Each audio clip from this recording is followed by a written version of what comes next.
can invent that. Slowly. There'll be a few more people that are showing up. But it's wonderful to be able to introduce Jackie Eccles. Most of you, many of you know her, but most of you, everybody here, I guess, would know her name. Jackie and I have a first contact going back almost 50 years ago. So long time connection. It's just wonderful to have her come and share some of her wisdom with us. She's doing very fascinating research that overlaps with lots of things that we're doing. And she's also brought along a colleague, Charlotte. Charlotte is going to be here just for this week, but she's going to be working with Jackie in support of the collaboration with ACU. She won't be here very often, but we'll see her every once in a while. But I'm not going to try and do anything at Jackie's CV because you all probably know how wonderful she is. So let her go ahead and give her presentation. Thank you. Oh, thank you. Wonderful to be here. The year goes by so fast, and I can't believe this is already my third week here, and I'm just getting to see some people for the first time. So I'm going to try to do something different today. I'm going to try to link some of the work that we've been doing on expectancy value theory to other perspectives in psychology and in motivation. Some nodes where I think there's some opportunities to some overlap and to think about new things. And then I want to end with a whole series of issues that I have been grappling with for probably the last 10 years. I mean, I'm at a point in my career when I'm looking back over it and I'm saying, so what did we accomplish? Where are we at now and where should we go? And for the most part, I'm quite unhappy with where we're at. And I don't think where we as a field in motivation are going is a good place. I think it's deteriorating and going backwards rather than moving us forward. So I'm going to give you some of my thoughts on that, and then I hope someone here can say, you're all wrong. It's actually very good. We're in a right good space, and we can go forward. So I have no goal to finish everything that I've got on these overheads. This is more a dialogue to set up to talk about these various issues. Okay, so when I began my work, which was 50 years ago, I was always very interested in motivation, and I worked with Bernie Weiner, so I was there at the beginning of attribution theory. So I began my work in motivation and motivated behavior as part of the cognitive revolution. So we sort of took everything from hot passions and emotions, and we converted it all to thoughts, beliefs, attitudes, and then tried to predict achievement behavior related. Now, Weiner worked for Atkinson, so he was also very grounded in the need theories from the 50s and 60s. So need achievement, need power, need affiliation. I won't go back too far in that, but it was grounded in trying to understand motivation as an emerging drive that would influence behavior, and how did we understand that emerging drive. At that time, a question happened to come up, which was why were females less likely to go into math and physical science than males? So that'll help you contextualize. I started with that question 40 years ago, and we still are answering that question. And I don't think we've got any farther than we got pretty much 40 years ago, 35 years ago. I think we did a lot of this kind of work the first 5 years, and now it's just sort of reiterated along a similar trend.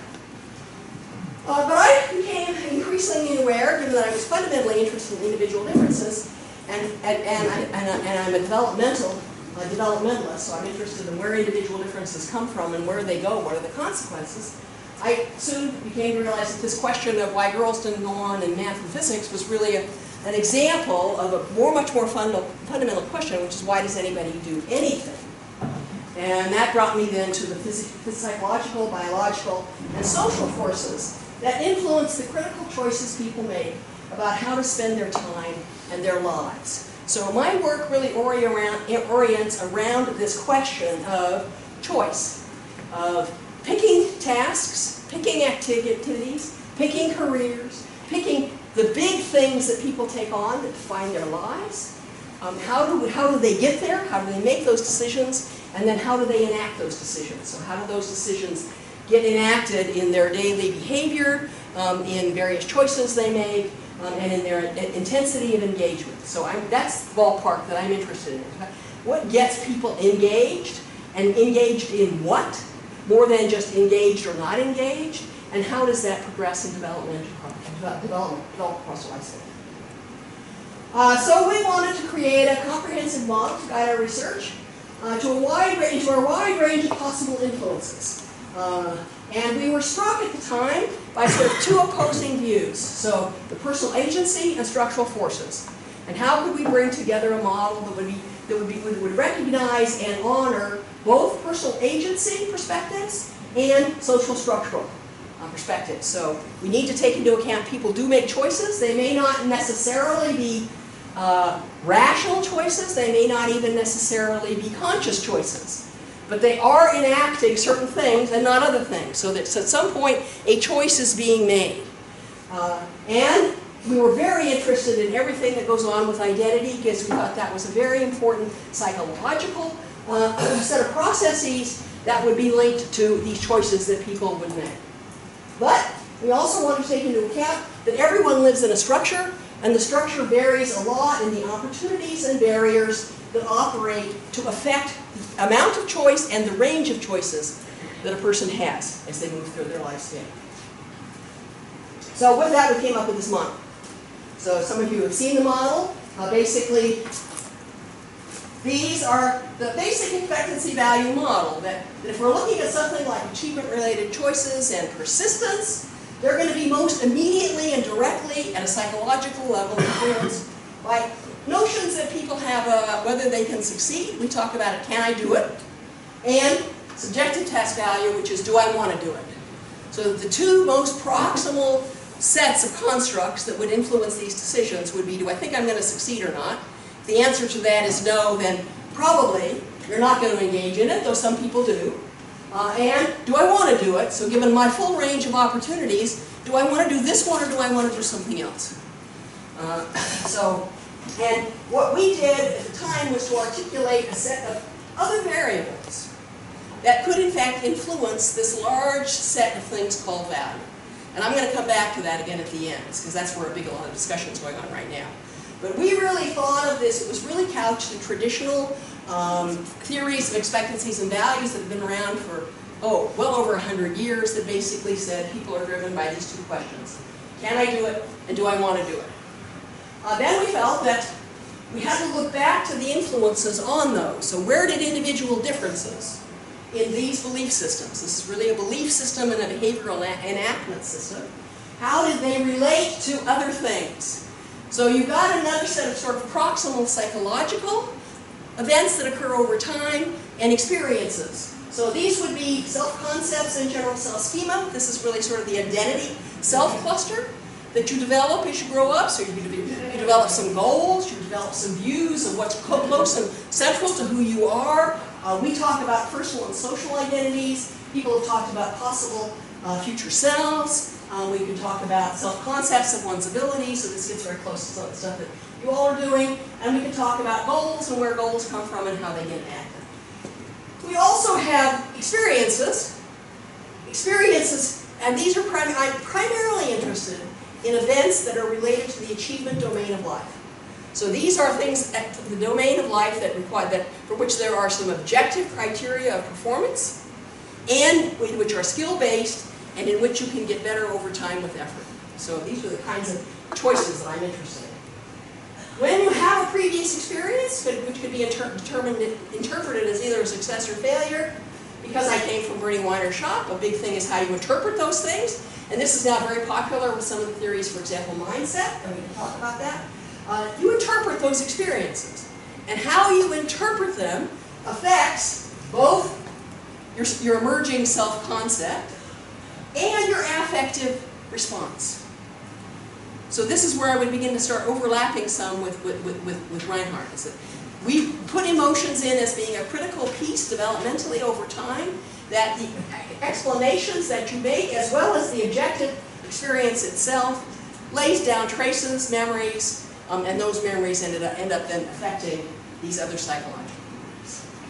Now, next, we move back now to the culture that the person is in. So then we try to say, well, there are now things outside of the person that influence these processes over time. So you've got characteristics, stable characteristics of the child. Those can be genetic, they can be birth order, they can be gender, they can be any number of things. They can be body shape, they can be body size. These are characteristics that individuals have and change over their lifespan that affect the way other people react to them, socializers, as well as their own goals for themselves. Then you've got socializers' behaviors and beliefs, which can be teachers, they can be friends, they can be TV media, they can be parents. And all of this is being influenced by the world in which a person lives, which has a lot of beliefs about appropriate behavior for people of different types, has beliefs about various skills, so math is hard, math is genetic, reading is not, about what occupations are worth doing and not doing, who does those occupations, as well as the family's demographics, which places them in a much, much larger political and historical and economic system. So that was basically the framework that we developed 50 years ago to try to think about these issues. And we really developed it more than anything to give us a guiding framework to go our work, understanding both the person and the environment they live in, the context. So how do we sort of keep ourselves honest to not get too much weighted on one thing versus another? We really do have a big picture, so we tend to have a big picture. We come down into it, we mess around in it, and then we go back. Well, now how does that help us think about the whole thing and go back down again? In some ways, Rich, if I can say that I think that those are habits of mind that we both probably share. Now let me go in more depth and try to relate these things to some other frames of traditions. So if you wanted to go from expectancy to achievement, choice, and engagement, as I said, the two main things would be, can I succeed and do I want to succeed? I need to make a point here. I put in relative. We have always thought about, these are not things about particular choices, they're things about the array of choices. So whether you do something or not is not just affected by how you think about that thing, it's how you think about that thing vis-a-vis all of the other things that you could be thinking about. So you're going to pick the thing that you think you have the highest probability of succeeding on. You're going to pick the thing that you place the highest relative value on. So you're immediately in a psychological world of hierarchies. And choosing one thing eliminates something else. And that's what you're trying to manage, is how you're going to manage your engagement in different activities. Then we got very interested in how these two would be mapped onto both personal and social identities, and I'll say a bit about it in a minute, and task stereotypes. So if you were wanting to know sort of what are the most proximal other psychological systems that you'd want to be looking at if you're trying to understand these two questions, you'd want to be thinking about, well, in the world that this person lives in, how are various tasks conceptualized? Are they seen as hard or easy? Are they seen as something you can fix with effort or not? Are they things that are genetic? Are they not? Are they things that are important or not? If you start failing, is the assumption you've hit a plateau, or it's just a ditch now and you'll get better if you keep working on it. So this brings in something you can sort of imagine some of the discussions about mindset. So these are essentially mindsets. These are beliefs about the nature of the tasks, the nature of the competencies in those tasks, and the nature of how one acquires competencies in those tasks. These personal and social identities, we got very caught up in the fact that people want to know, they're trying to build a view of who they are and who they want to be. So we really come from a basic orientation grounded in Erikson and grounded in other people that we do want to find out something about ourselves. We are motivated to know who we are. We will engage in a variety of processes to try to find that information out. And two important nodes in those processes have to do with social identities, which are the things that make us part of groups. So these are the identities that make us feel included. And personal identities, which according to Erikson would be the things that make us unique. So a person has to both fit in and stand out. That's a life task that you have. You have to fit in and stand out. And you're always trying to find that information out. Doesn't have to be conscious. We just assume that we become wired that way. that we're going to be interested in that kind of information. So I'm going to talk some about each of those, but we've done less work on that, but we're trying to do more work on that now. Performance is not a central part of what we want to look at. What we believe, if you wanted to break that box down, is first you have activity choice, then you have engagement and persistence, and then you have performance. And performance is the outcome of engagement and persistence, not the outcome of expectations and values. These motivate the choice and the engagement. The engagement produces the performance, along with a whole bunch of other things that affect how competent you currently are. So, you know, where are you coming from and where are you going to? Now, what could affect those? So this is work that we've been doing more recently as we try to link our work into a broader framework is, well, what determines these relationships? How do we get from activity choice to engagement? And how do we get from engagement and persistence to performance? Well, we've begun to start thinking about personality, temperament, trait-like characteristics, perhaps gendered, perhaps not gendered, certainly linked into social identities, that influence these steps.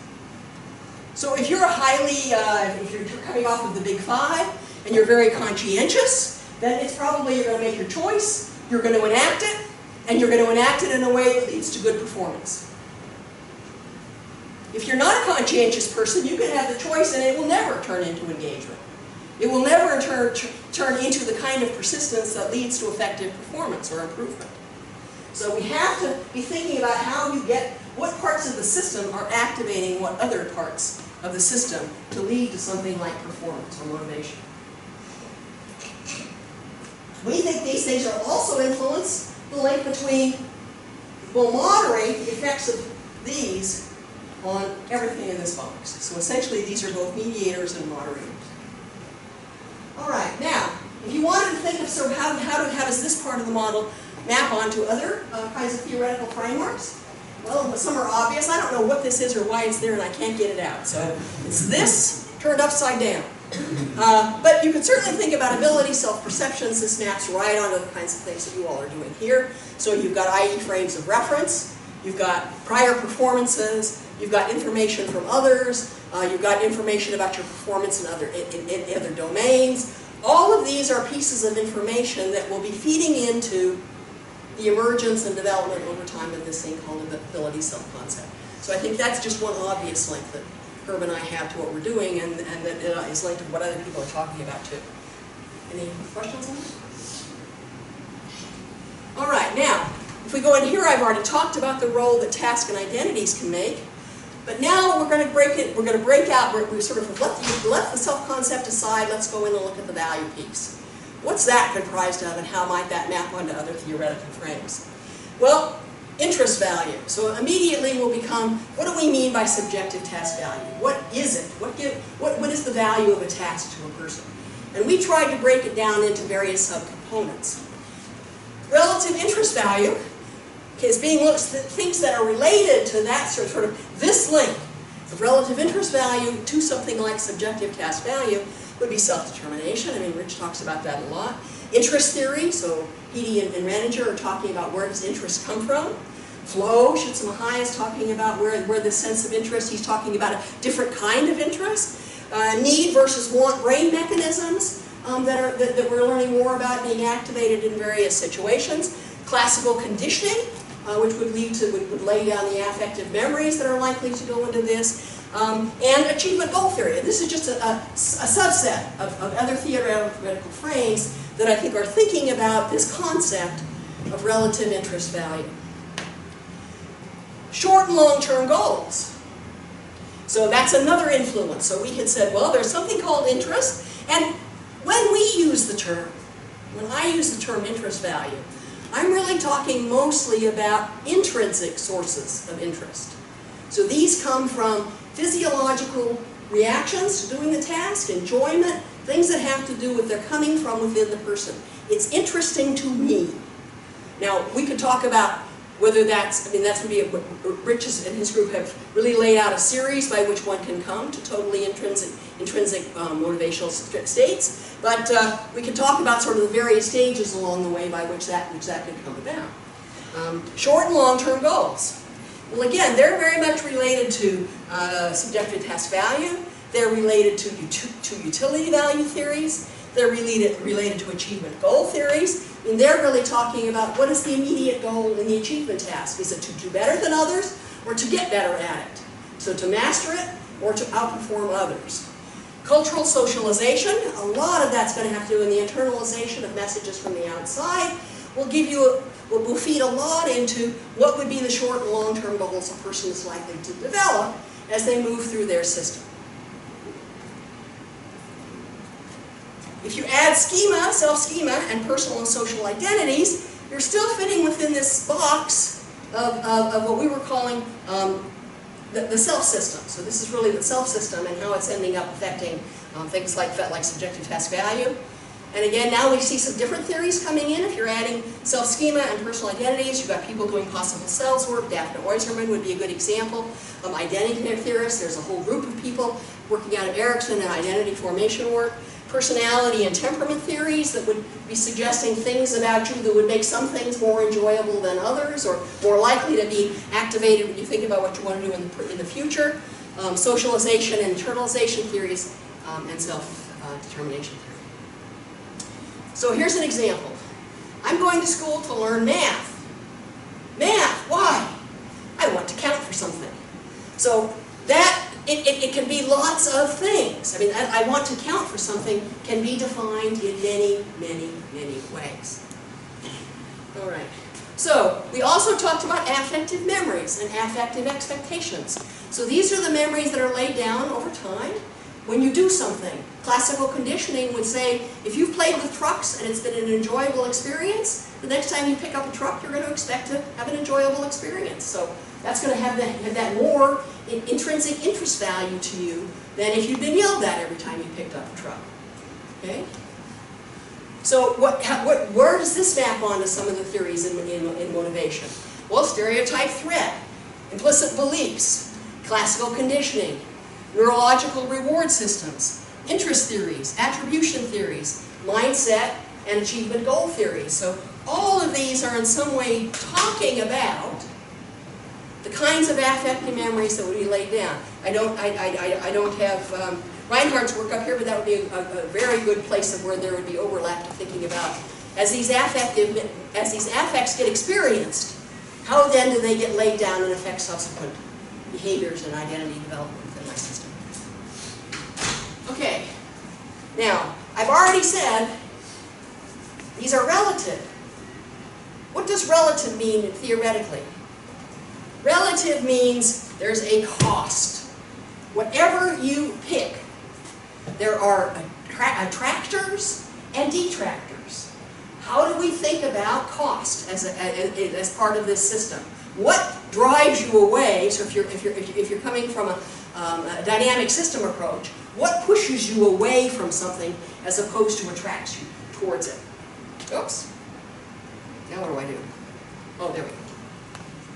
So let me talk about these costs for a minute, because that's become a really hot topic right now. So we put cost in because I was multidisciplinary and happened to have some economic friends who said, wait a minute, everything has a cost.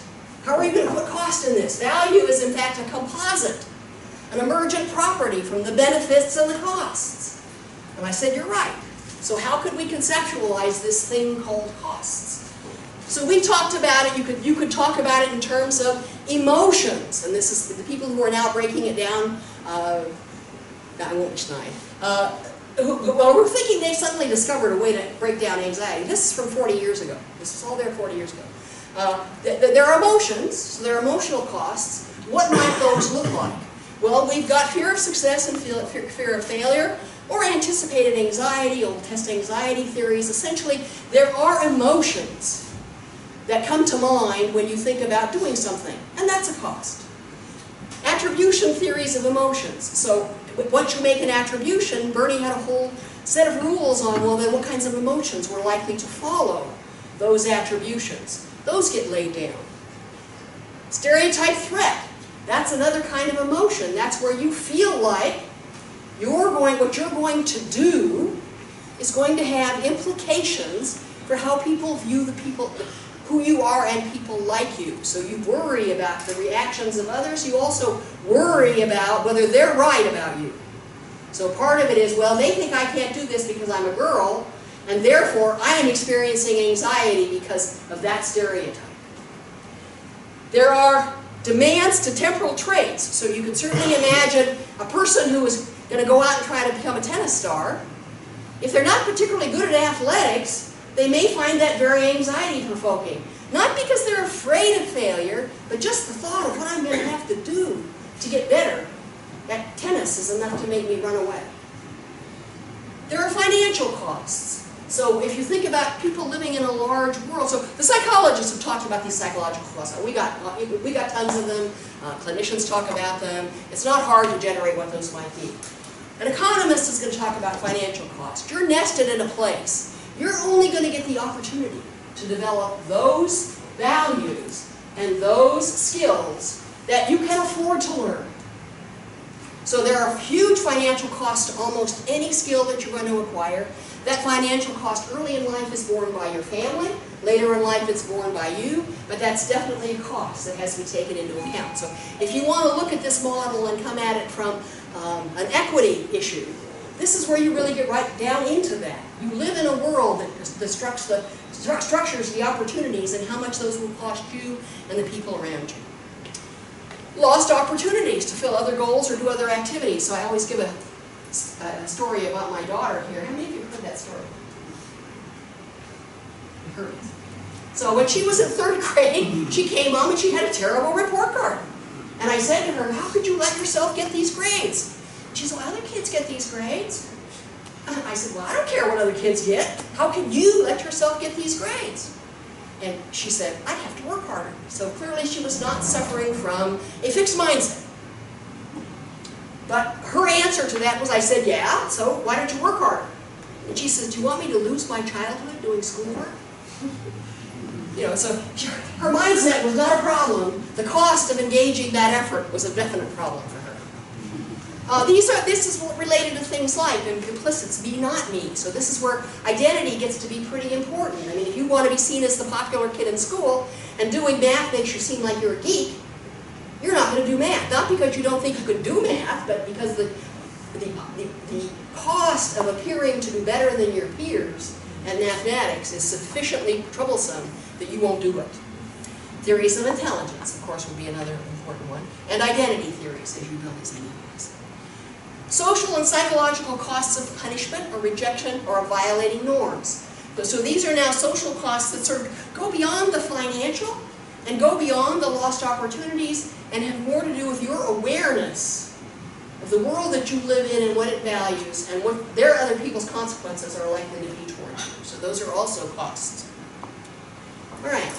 So that's sort of we also then began to talk about sunk costs, because economists talk about sunk costs. How many of you know what sunk costs are? How much have you already invested?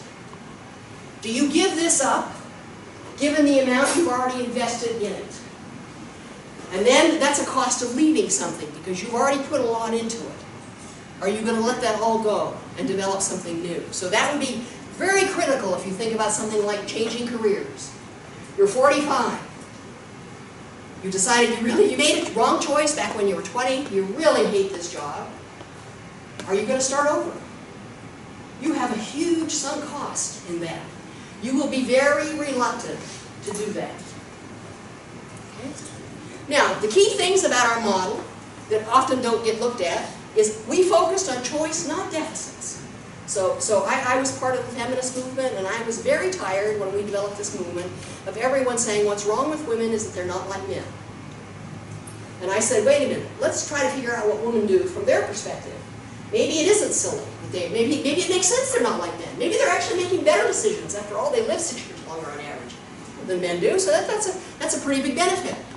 So we tried to push the limits on thinking about this in, let's try to understand what is driving these decisions and what is driving the decision to leave or to stay in any given kind of choice setting.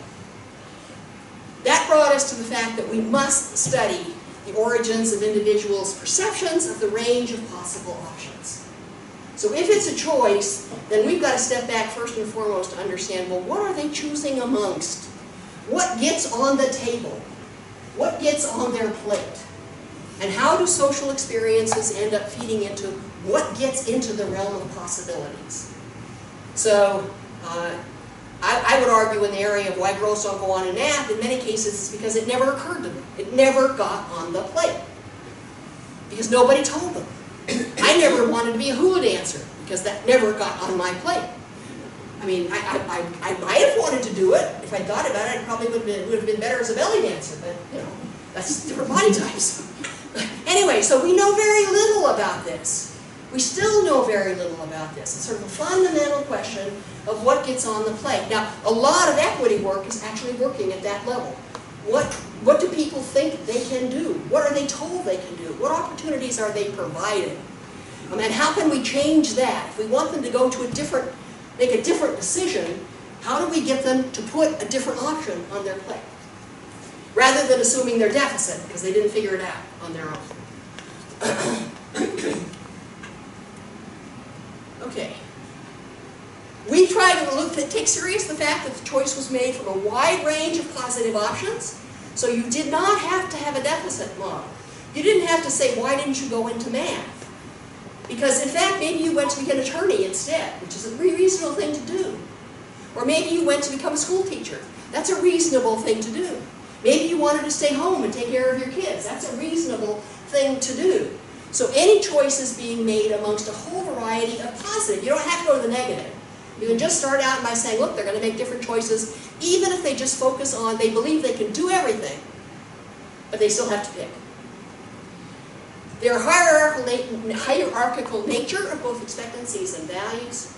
And the final piece, this piece, is the one we've had the most difficulty, and I would love to have more talk with you all about this, is we think these hierarchies are labile, they are influenced by the immediate social context, and they are influenced by developmental tasks.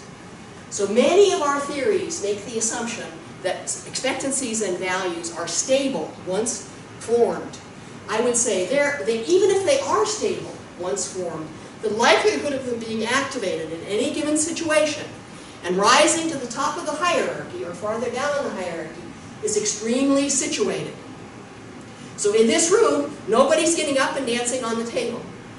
Now if we pulled out the drinks, we pulled out the band, we probably would do that.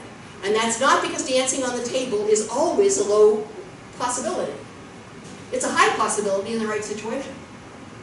So we need to understand those characteristics of the setting and the developmental period that push the hierarchies of these beliefs around. Okay, so that's sort of where I came from and where I'm at now. And let me take a couple questions and then I'll go to what I think are the big dilemmas. Yeah. Just on your last slide, the notion of hierarchies. Can you just say what you mean by it in that context? They're ordered in their value,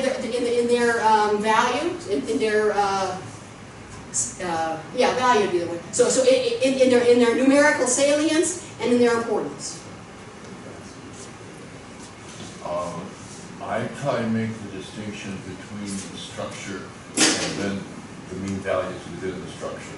And so the structure could be reasonably stable, but choices within that structure change. So that even if you see these as opposite, doesn't mean that you're always going to choose that versus this. So the choices could change, and the choices within a hierarchy could be laid out without necessarily the structure of the hierarchy changing. I agree that the hierarchy could well change as well. Well, yes, but I really do think they do change. Mm-hmm. So I think if we're thinking about these things like values of behavior, so not necessarily self-concepts, so we could think about which ones are truly only relevant in comparison to each other and can move up and down, meaning they have no absolute value. Their value is a relative value and the context would change where they are on that thing. Some of them won't be, some of them will be. So we just wanted to keep that possibility that was in fact going on. And that there can be things that are developmental, so when you're 16 years old, your desire to get along with your peers could could essentially outweigh anything else and get you to do things that an adult might think would be counterintuitive, but would make perfect sense given where you are at that moment in time. That won't be you when you're 25. That won't be you if you live in a different culture where at 15 you're already having children. So those are the kinds of variations. Okay. So what are some of the dilemmas? So that's where we came from. That's where I've been thinking for 40 years now. And what do I get concerned about as I sort of look at where the field is going right now? Well, one of them is mindset. And this really comes down to, in each case I'm going to give you what I think is the more superordinate question. And the more superordinate question for me is, what is the ultimate goal of these self-belief systems? So it isn't just do you have them or not, but what is their function? And I actually heard you, and you didn't even know we were talking about this the other day, but we were. Or maybe you did. When I think about, so Carol, you all know who Carol Dweck is, right? You all know what mindset is, right? All right. She thinks the critical thing is that we should not let people think about ability as stable characteristics at all, because they should not focus on that, but they should focus attention on increasing their competencies. You've got kids in school, you want them to pay attention in school, you want them to learn math. The point of these beliefs is to make it so they will sit there and learn math and not give up. For her, that's the point of these beliefs, I believe. So, people need to feel competent. Focusing on getting better keeps them engaged and mentally healthy. So you don't want to have them thinking about abilities. But what if the goal is niche fitting? Life choices, deciding how best to focus on efforts. What if it was how to survive in the environment that you were in, and how to reap the benefits of the world that you were in? Then you're in an entirely different ballgame. It's not about staying in the situation and learning what you're told to learn. It's finding the place where you can learn what it is you want to learn, and where you will make the maximum use of your potential. So that's a different system. Whether you're in one or not depends on what you are trying to do. So if you're trying to understand how to motivate kids in school to do schoolwork, then you probably don't want them thinking they can't learn schoolwork. So you want to create a system, a belief system that says, I can get better. But if you want them to decide whether they're going to become a chemist or not, you darn sure better let them have the opportunity to figure out whether they like chemistry better than they like writing. Or whether chemistry comes easier for them, or is more interesting or more challenging for them than something else. Because that's a different kind of decision. So I think we need to be thinking about those kinds of choices when we're talking about interventions, when we're talking about things. I can give you one very good example from Germany, and Charlotte may know, I'm sure Charlotte knows about this, but we've been doing these mind utility interventions.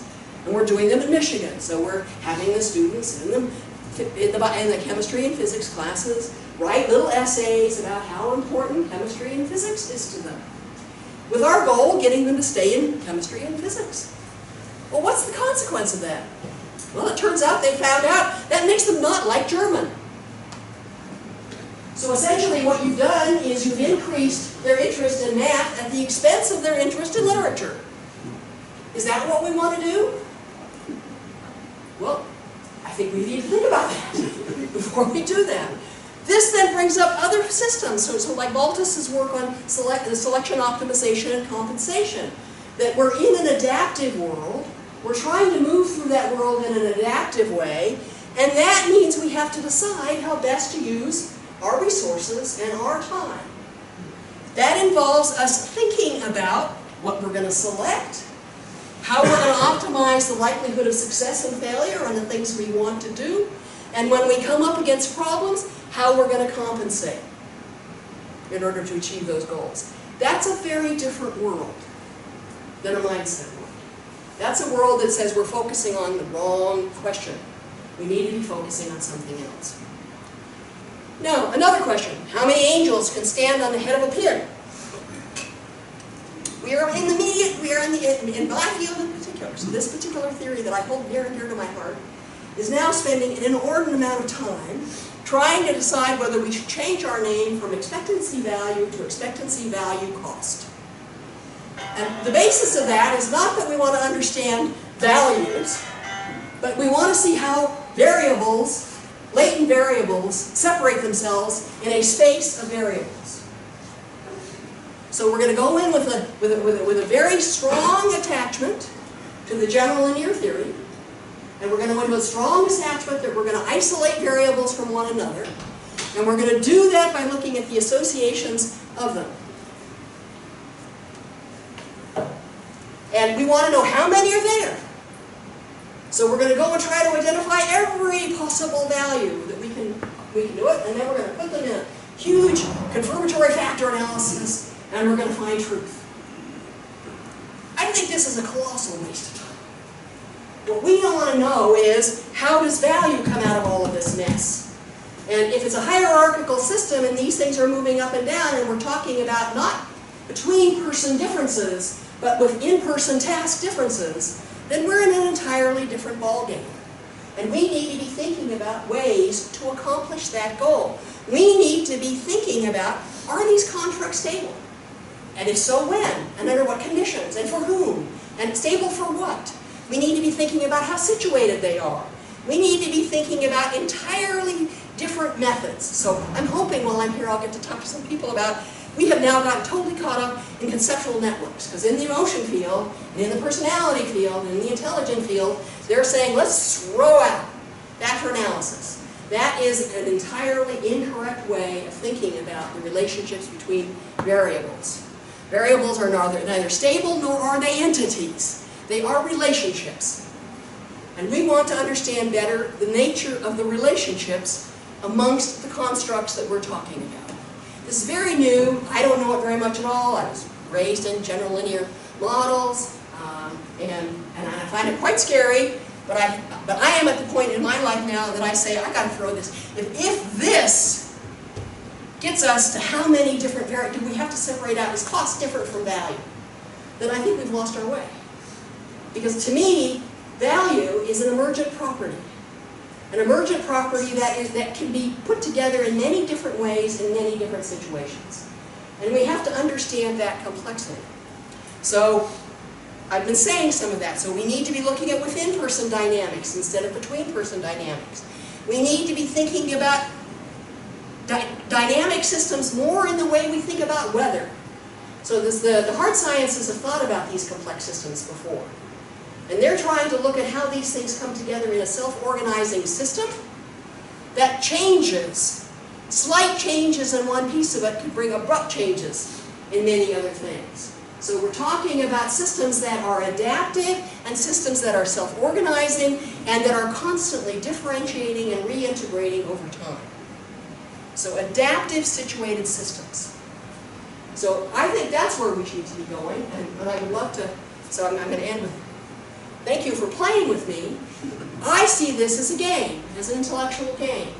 And I would really like to go deep into trying to understand what it is we're about trying to understand when we talk about motivation. So I went from a very strict view of motivation, not really strict, I've never been very strict. Bernie Weiner used to say, what's wrong with you is you're just too complex. And I said, well, that's life. But I want us to go back, so I'm supposed to write a chapter on what is motivation. And I thought about that for a minute. I said, I have no idea what motivation is. Is it an emotion or a belief? Well, it's a little both. Maybe it's more, sometimes it's more one than the other. I don't know what this is. Are we eliciting behavior? Or, what, and how do these things hang together in ways that actually produce predictable behaviors? And I was struck with our conversation, Phil, the other day about the models that are throwing everything out and going into big data and just saying, let's go find the relationships. They actually are predicting a whole lot better than ours are. So maybe we need to step back and play in that world a little bit in time and see what we discover. Now that we have the mathematical ability to gather the data and look at the relationships in the data, rather than try to go in and test hypotheses. So, and I worry we're going to go too much down the other road. So that's what I have to say. So.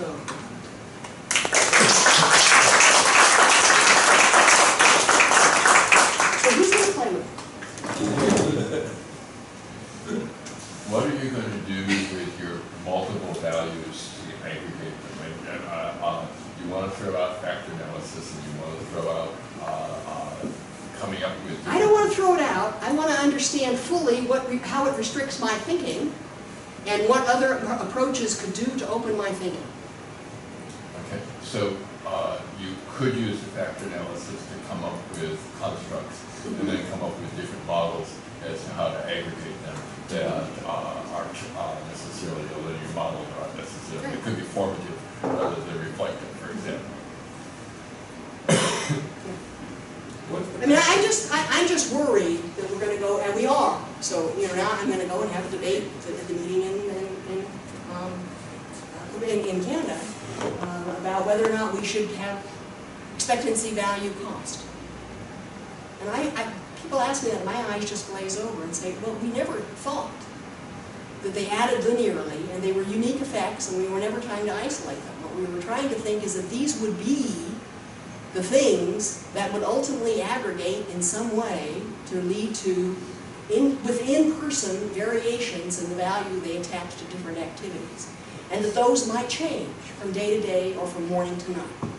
But we could understand, I mean, so my answer would be, what I'm proposing I don't think is easy. I think we're closer to being able to do it now than we could 40 years ago.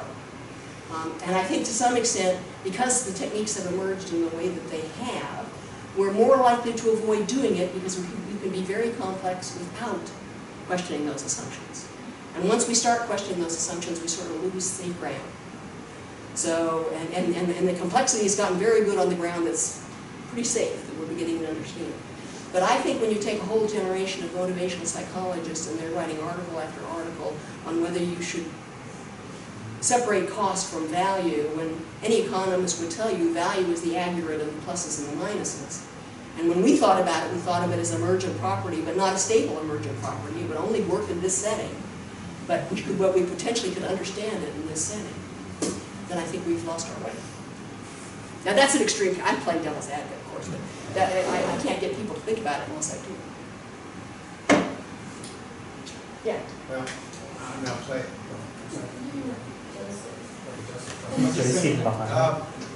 With factor analysis, the factor structure would be different within person, for example. And something that load on the same factor, those things might actually be causally related.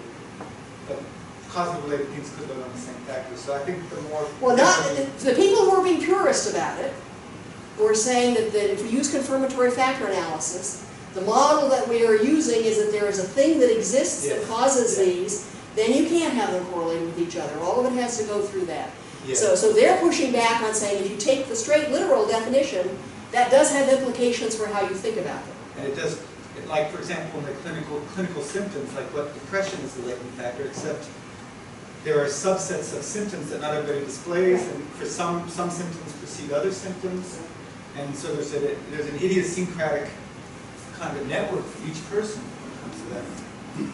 And maybe over time too. Yeah, and factor analysis hides it. Yeah. I mean, that's what they're arguing, and I'm not an expert, so I clearly am not a psychometric expert to be able to play. That's why I really do say I'd like to play with it, because I think they're making an important point that I think we should think about.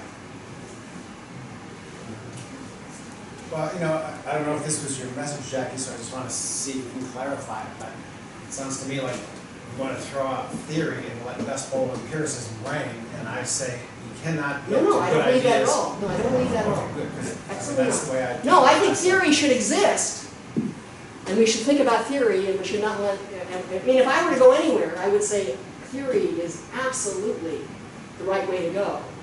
I think really theory not is being bogged disagree. down. I think theory, in many cases, is being bogged down by empiricism. The discussion that Jacquelynne was having, so there's a great paper that was in statistical called To Explain or To Predict, and what the person there is saying is that the hard sciences understand that science is about explanation and prediction, but the social sciences only know about explanation. And so what he says is we should we should be clear on what we're trying to do. If we're trying to predict, that may mean a highly complex machine learned algorithm that probably won't tell us a lot about explanation. It might bring up hypotheses to check or whatever. But that's a fundamentally different question from the explanation question, and they require different methodologies, different ways of thinking. And at some stage they hopefully come together, but they don't necessarily start very close. And where I would take that is, when I say we should go in there and look around, I think that the data that informs our theory development, so for example, the going in is cost different from value, I don't think that helps our theory much other than give us a new name for an old bottle of wine. And so it gets us into spending a lot of time on probably irrelevant nuances. Whereas if we were to step back and say, all right, if that's true, how do we get new information to start refining our theories and building our theories? Then maybe some of these descriptive things will help us move in that direction. I'm pretty skeptical about the idea that if we just assemble enough description, if we just assemble enough information, that's going to tell us what are the important questions and what are the things that we need to solve in a very short period of time we have in this human history to solve the big problems that are on our plate. And so I don't trust Dust Bowl empiricism as a way of getting there, because I don't think that there's any way in that group, in that worldview, to sort out what's the most important things we can be asking. So I hear that that's not what you were saying. Yeah, no, I think we go back and forth. I mean, when our theories aren't explaining very much, then we say maybe there's something else we need to be looking for that we missed. And that means you go back and spend a little time looking, like Darwin did when he went around the world and discovered evolution. There is a sense in which, I mean, we keep piling up our factor analysis, but we don't feel like we're getting any closer to understanding the structure of the mental space, do we? I mean, they're just endless factor analysis and then where they end. I feel like your functional discussion is getting closer to what we need to do, which is to start to say, well, what are the actual consequences for these kids in their life decisions? Are they not doing something that's suboptimal because they were told to persist no matter what at math when they hate math and they have no intention of pursuing it? Or English, really? And in most cases, what I find in the work, which I have a whole other work I could talk about, is what do I now think is going on with gender and math, just as one example, or gender and STEM, is that most people are making fairly wise decisions for themselves. Some are not, and you want to be able to help that out, but it's not that the system is broken. Yeah. The system needs some tweaking. And we're treating it as if it's broken. And when we say that, we essentially say, well, then who's broken? And we say, well, it's girls that are broken because they're not going into STEM. And I say, well, wait a minute. I do find STEM interesting, but I could certainly imagine that if I was a great writer or a musician, I wouldn't find STEM interesting. And the world would be far less worse convincing that person to go into STEM. Maybe boys should be less interested in science. Yeah. Well, I think we're pushing the problem. Maybe we're pushing too many boys to go into STEM. Absolutely. And therefore dampening their creativity and options. The problem isn't the girls at all. The girls were making wise decisions. The boys were making stereotypic decisions. Well, if we take it just a little bit larger, the whole realm of achievement motivation as a core construct in psychology and as a basic value for psychology is also a cancer on the world. And we're not asking that larger question of why is this the thing that we're driving everybody toward? That's right. We all can't be at that achievement top, and it's not a good goal anyway. That's right. Well, I think the mistake we've made is attach money to it. And so then that said, we're going to drive where achievement is allowed to manifest itself by what we pay for, as opposed to saying it's good to be able to be good at something that you love. And we all should be good at something we love, and it doesn't matter. That doesn't determine your salary and your ability to support a family. Yeah. Has your work and Herbert Simon's work ever come together? I was thinking, Herbert Simon's, the economist. So I was thinking about you took away expectancy and value help create hierarchies. You're right. But people can come about making choices in two ways. They can hierarchy a level of things and take the one at the top, or they can set a threshold and with the first option that passes that threshold, I'll just do it's absolutely in there. So decision making is a critical part. And that's why I say I think because they're huge individual differences, these are not linear models. For some people, they are discontinuous models. And for some people, you carefully, I mean, all these guides that we get now, you want to know whether you're going to move to Australia or stay in California? Well, you're supposed to make a grid, and you're supposed to go down and mark how valuable each one is, and then you're supposed to sum that up at the bottom, and then you pick. Well, anytime I've tried that, I don't like the answer. So to me, it's critical things. I want to have a good life, I want to have sunshine, where can I do that? I don't care about all the, so I think people are making a very limited set of what they think are the critical features, and in many cases they will be yes-no dichotomous variables. You either win on that one or you don't. And if you don't win on the one that's most central to you, you don't do it. And we know that people that satisfy, people who are willing to just take the first option that crosses the threshold are happier than those that are obsessed with optimizing. Yeah, and depressed people are no more. Yeah. I mean, there's other and more realistic. I mean, I think those are, again, when we go back to these temperaments and personality characteristics. Do you want to do this in the way of, I was going to say compulsive, I really meant, I really did mean compulsive, but it looks very much like people who have, very high control skills. Isn't your list of relative values, isn't that the essence of the relative task value? The list of, you put down the value of Australia versus California or whatever. Isn't that what you're talking about when you're talking about relative value? I mean, it doesn't, I'm not saying... Yes, to some extent, yeah. But you don't have to add them up. It could well be that there's one that trumps them all. That's right. Yeah. And yet our models are somehow, so we're going to put them in a regression equation at the between group, the individual variable, and we're going to say, well, how much does utility value matter? How much does intrinsic value matter? How much does opportunity costs matter? Well, I think that's not the way the brain is doing it. And I don't think that's the way the people are doing it. That may help us to understand individual differences at a descriptive level, that's sort of true. But I don't think that's the way we're aggregating the information, and then you get into some of the information theorists who agree with that. That doesn't look like that's the way the brain works. And we do anything we can to reduce the number of choices. So we do a lot of eliminating for just very superficial reasons, and then we maybe sort down on a few. But I would think those would be the kinds of issues we ought to be talking about and spending time thinking more seriously about. And Rich, I think in self-determination theory, you all do that. I mean, you're trying to think much more about a situation in which an individual can be motivated and have multiple goals, and how do we understand what's optimal in that setting? And I think that's a different way of framing the question.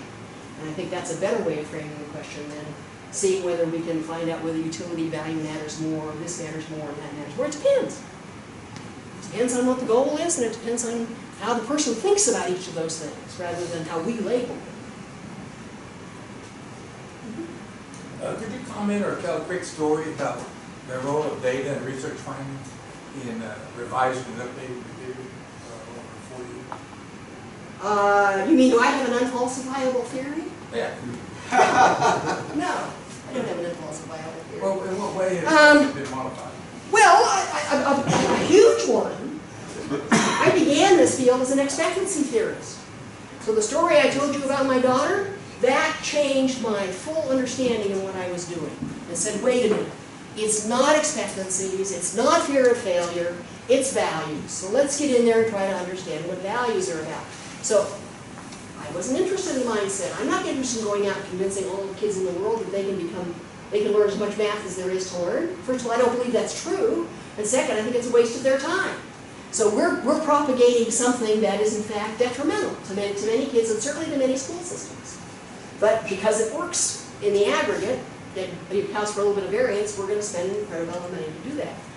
So that was a big change, that I really went from being an expectancy theorist to being a value theorist. And then I got distracted. And I spent 20 years doing other things, looking more at mental health and neighborhood populations and race and those kinds of things. And then came back to expectancy value theory and sort of said, uh-oh, I let it unguided for too long. It got out of hand. We've got clear cases where, another very good example of non-falsification, which I've gotten very concerned about, is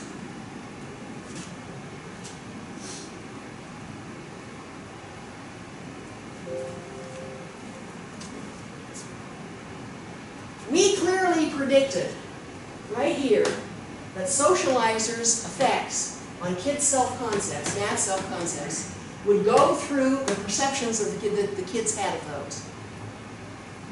Okay, so you would go from socializers have a belief, they engage in behaviors, the kids perceive it, the kids internalize it. We have found absolutely no evidence of that. Instead, the pathway goes direct from the parents, and the kids' perceptions of their parents, God knows where it comes from. It's very unrelated to what the parents are actually doing. And this has gotten me on a shtick of all these people who are taking self-reports of what parents are doing and saying they're measuring parent behavior. They're just wrong. They aren't. Now, it could be, as a psychologist, that what matters, that this is accurate. Perception is what matters, and that this is trivial. But the assumption that's in the field is this goes to this, goes to that. And that clearly is not true. Or it's a very small piece. It's a very, very small piece. What else? Well, we found, for example, that in some areas, previous information affecting socializers' beliefs, so we looked at grades, the impact of grades on parents' beliefs about their kids' abilities, when we had the information beforehand, and when we had the kids' beliefs. And the model is much more consistent with the notion that parents form their idea based on something, not grades. It does correlate with grades, because they're picking up something that probably causes grades, so innate intelligence or whatever. Their view changes very little as they get information from the schools about how good their kid is, other than they get mad if the school is not judging their kid correctly. And the kid is coming off of what the parents say, not what they do. So the parents are giving the kid information, and early on, those beginning self-concepts in math seem to be driven mostly by what your mom thinks, and whether that's because you and your mom are seeing the same thing, or your mom is really influencing that, and then later you start to get some other information which produces some variation in that. So that would be another example where we went in with a very strong theoretical perspective, totally grounded theoretically in what we would think would be true, and it ended up showing, well, that probably was not the right way to think about it. Probably what we've got is kids' views of their parents are more projections than consequences. So once the kid system starts getting stabilized, that then drives their view of what their parents are doing, more so than what their parents are actually doing. Now, I don't know that because I'm not sitting in a house 24 hours a day. So I'm taking a snapshot of each one of them, and the snapshot doesn't hang together in a way I would have predicted it would be. So that then leads me to go back and say, well, what is going on? So does that give you... Yeah, thanks. Well, parents' views also are influenced by what the kids think. Oh, that's what I said. Yeah, But actually we get very little evidence of that. So we've done a lot of math analysis, a lot of cross-lag, maybe not as good as you do it, but we have very little evidence that show kids are influencing their parents. More so when they get older. So that's a developmental phenomenon. So it looks like the causal direction is going mostly from parents to kids, through the elementary schools, into the adolescent years it's going about equally in both directions. Late adolescence is beginning to turn around. So mom listens to what I say now about how good I am at things, more so than staying true to what mom believed when I was a baby. And that's the way I think you'd expect it to go developmentally. Other comments? Wow, what a tour de force. Thank you so much.